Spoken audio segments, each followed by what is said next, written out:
Dobrý deň, dámy a páni. Vítajte v tomto krátkom videu, v ktorom by som vám povedal niečo o tom, čo sa deje v GetPay Social a čo sa diať bude. Poďme teda najprv k tomu, čo sa deje. Deje sa to, že jednoducho celý systém nestíha to, aký je obrovský náraz GetPay Social. Je nás momentálne takmer 100 000 a to za mesiac aj niečo, čo sa vlastne spustil celý projekt a tie servery to naozaj nestíhali, musia sa zmeniť.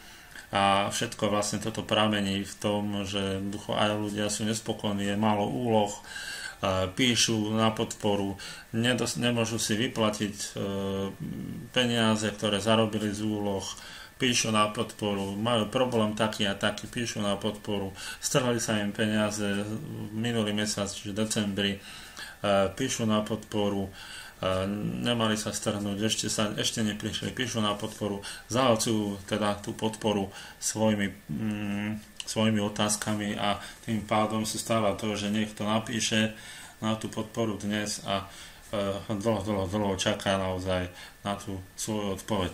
To je jeden z dôvodov, prečo zlyháva podpora. Druhý z dôvodov, prečo zlyhávajú vlastne stránky, je ten, že sa naozaj nečakalo s takým veľkým nárastom a tie servery to nestíhali, čiže musí sa stále riešiť táto otázka. Ja verím tomu, že teraz už tieto dva nové servery to vyriešia, mali by zabezpečiť bežný alebo správny chod stránok pre milión užívateľov, takže ja verím tomu, že do tých 90 dní už znovu aj zabezpečia tie servery pre vyšší počet. Takže ideme teda k tomu, čo v GetPay Social bude.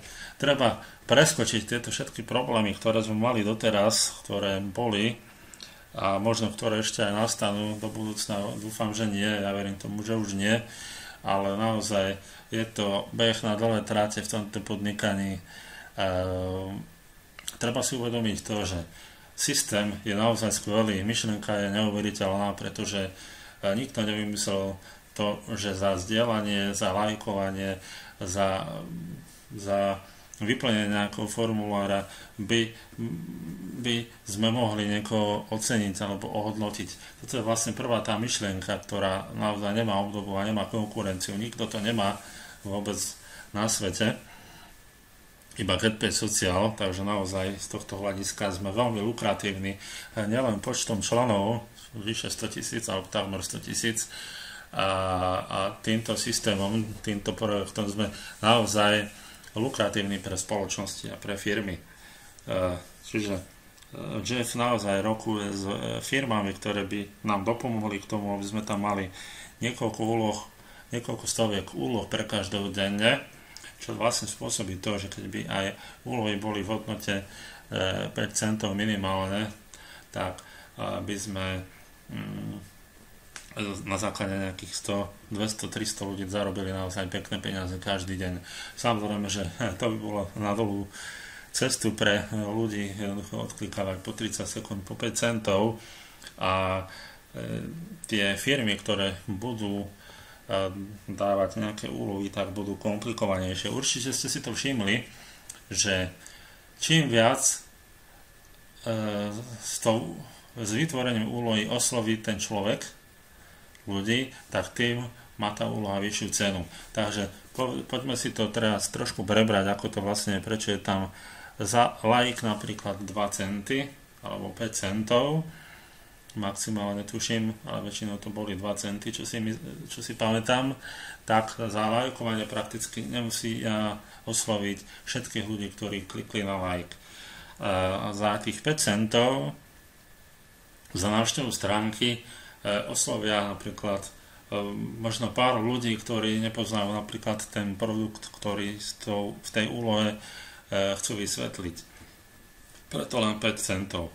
Zdieľanie 10 centov je preto vyššia suma, pretože jednoducho vzdieľaním nemusia osloviť len toho daného človeka, ktorý to zdieľa, teda ten, ktorý spraví tú úlohu, ale aj nejaký okruh jeho priateľov alebo v nejakej skupine. Takže preto je tam tá vyššia suma. Čo sa týka zase napríklad úlohy za 25 centov, čo sú vlastne tie formuláre, tak to je úloha drahšia z toho dôvodu, pretože už priamo získa ten daný človek kontakt na vás a môže vás osloviť niekedy mailom. Hej, napríklad. Poďme teraz na ďalšiu úlohu, ktoré budú pribúdať, napríklad YouTube video, môže to byť 10 centov napríklad, hej, alebo mu to zvýši nejaký rating alebo niečo podobné, alebo 20 centov, kto vie. Ďalej tam bude napríklad tie surveys, to sú vlastne nejaké dotazníky, nejaké krátke, kde vyplníte pár informácií a odošlete. To sú dôležité informácie, ktoré sú hodnotné a preto ešte dávate do toho viac času, tak tam môže byť možno 25 centov a viac za tú úlohu. Môže to byť aj 50 centov. Možno pribudnú úlohy aj za $1. Takže naozaj do budúcna to máme naozaj zaujímavé. Čo sa ale stane, keď budeme mať napríklad nejakých 100-300 úloh denne? Zadáte vy nejakú úlohu za 5 centov, ale zadajú aj niekoľko firiem, niekoľko ľudí v ten istý čas a tú vašu úlohu jednoducho posunú niekde na spodok a dokým sa k nej ľudia dostanú, možno sa k nej aj nedostanú, lebo to tam stále bude pribúdať, bude tam toho naozaj veľa, nikto si to nevšimne. Čo sa však stane, keď tú úlohu napríklad nedáte za 5 centov, ale za 50 centov? Tým pádom jednoducho bude ako prvá na očiach a bude o ňu veľký záujem. Napríklad, hovorím príklad. Čiže bude stále väčšia a väčšia ponuka a bude dopyt väčší po tých zaujímavejších, hodnotnejších úlohách pre ľudí. Čiže tým pádom budú stúpať aj ceny úloh. Napríklad nemusíte dať za návštevu stránky 5 centov, môžete dať 10, 15, 20, koľko len chcete, to bude len na vás. Môžete dať aj $1 za návštevu stránky. Takže toto je vlastne budúcnosť celého projektu, tak to by mal fungovať. Treba si uvedomiť to, že fungujeme naozaj mesiac aj niečo a zožal to obrovský úspech a ono to ešte len zožne, pretože jednoducho tí ľudia sú pripravení a keď tie stránky už pôjdu bez problémov, keď tam bude čo je len tá jedna spoločnosť, ktorou že v roku je, alebo ktoré nám napísal, že nám bude dodávať 200 až 400 úloh denne pre každého z nás, tak jednoducho to bude oveľa zaujímavejšie a budú sa tam pripájať stále ľudia bez problémov a už aj keď bude úplne bez problémov napríklad zaplatiť to členstvo zo zárobkov, tak jednoducho tí ľudia si tie členstva budú zakupovať. Ja verím tomu, že $27 mesačne nie je malý peniaz.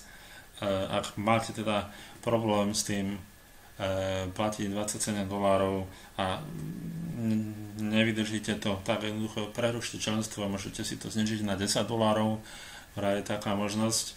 Čiže pozastavíte si členstvo a by ste platili za $10, ale boli by ste ako free člen, alebo jednoducho si ho teda zrušte, keď nechcete vôbec platiť a počkajte teda, kým sa to celé spustí, len tým pádom potom to bude stať už $47 mesačne. Takže toľko z mojej strany. Ja verím tomu, že jednoducho viete a dávate na svoj logický úsudok, že toto podnikanie naozaj má geniálny, obrovský potenciál a že samotný Jeff, ktorý jednoducho to chce rozbehnúť, naozaj tomu dáva veľa času.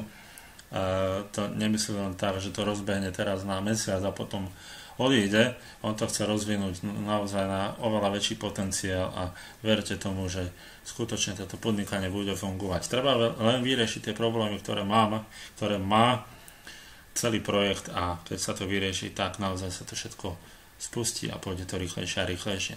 Ja vám držím palce, prajem správne rozhodnutie a prajem krásny deň a veľa odklikaných úloh. Majte sa krásne, do počutia.